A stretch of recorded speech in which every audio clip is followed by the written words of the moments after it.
Hi, this is Alex from devstories.eu. LlamaIndex, Context-Augmented LLM Applications, Episode 13 of 14.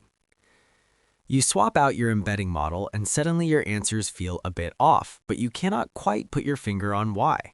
If you were just eyeballing outputs to check quality, your pipeline is guessing in the dark. To stop relying on vibes and prevent regressions in production, you need RAG evaluation metrics. Building an RAG application is easy, but making it robust is hard. You will constantly tweak chunk sizes, prompts, and retrieval strategies. If you rely on human review to test every change, you will either slow down development or deploy regressions. You need automated, objective measurements.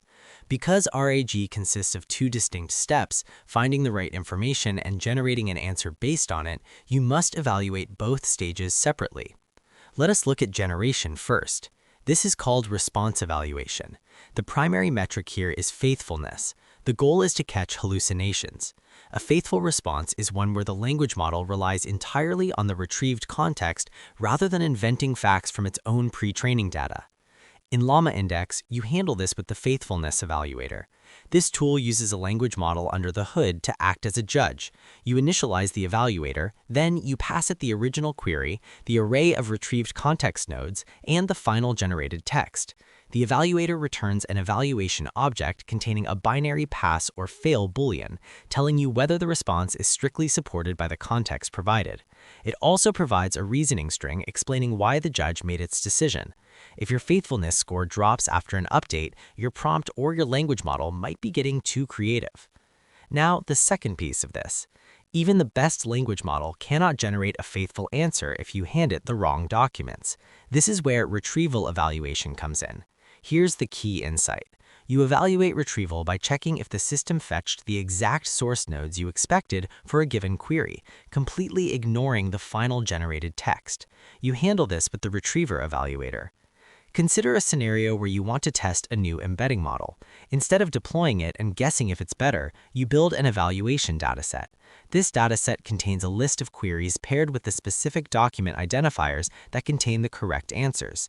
You run your entire batch of queries through the RetrieverEvaluator. The evaluator calculates two crucial metrics, hit rate and MRR.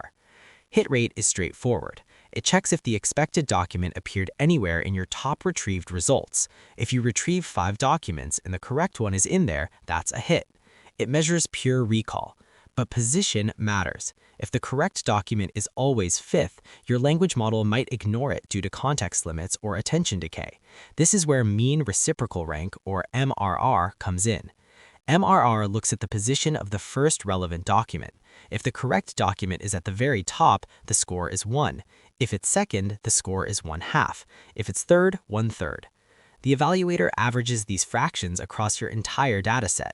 A higher MRR means your retriever is consistently pushing the most relevant information to the very top of the context window.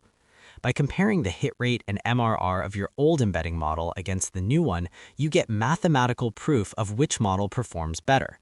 You can track these numbers over time and run this pipeline automatically on every pull request. The single most valuable thing you can do for your RAG pipeline is separate the evaluation of what you retrieve from how you generate the final answer. Thanks for spending a few minutes with me. Until next time, take it easy.